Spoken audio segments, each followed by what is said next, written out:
Translate these sentences and solve. A number subtracted from 20 is equal to 3 times the number. Find the number.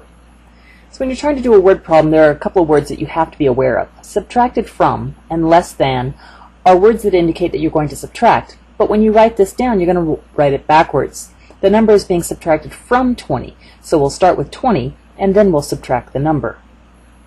Is equal to is a key phrase to look for. That's your equal sign. 3 times the number. This the refers back to the number you already talked about, a number. So you're going to have to use the same variable again. 3 times n. Now you're going to try and solve this equation.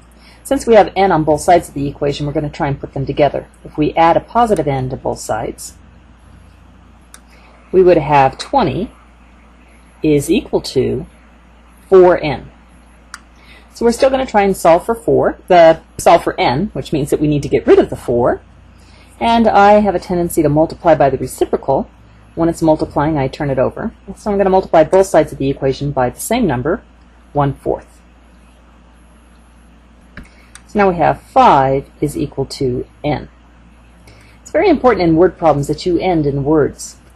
So the question is, or the problem is to find the number, so we can start by saying the number is 5.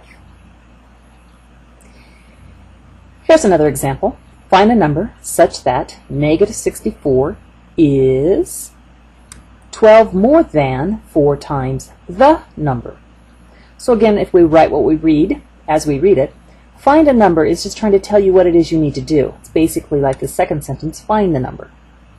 So find a number such that negative 64 is 12 more than 4 times the number. So again, we have to refer back to the number that we wanted to find. So if we're going to try and solve for n, we need to get rid of the 4 and the 12. Mathematically, we'll get rid of the furthest thing first. So I'll add a negative 12 to both sides of the equation. Negative 76 is equal to 4n. We're still going to try and get n alone, so we need to get rid of the 4. Since 4 is multiplied to the n, we'll multiply by 1/4 to both sides of the equation. What we do to one side, we need to make sure we do it to the other side. Keep the balance. And we end up with negative 19 equals n. Again, we want to end in words.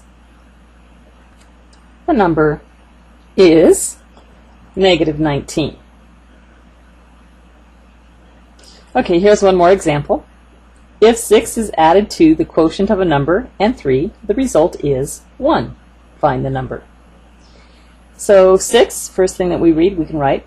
This doesn't actually mean the equal sign because it's telling you what's happening with the 6. It is added. So we're going to do an addition to the quotient. Quotient is the answer you get from division, so I need to divide. And I'm going to divide a number, n, and 3. The result is, now this is the equal sign. The result is 1.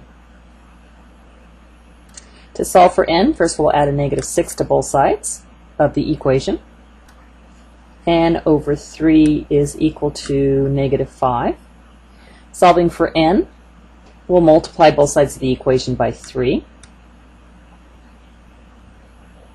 And we get n is equal to negative 15. And again, we need to end in words. We found the number. The number is negative 15.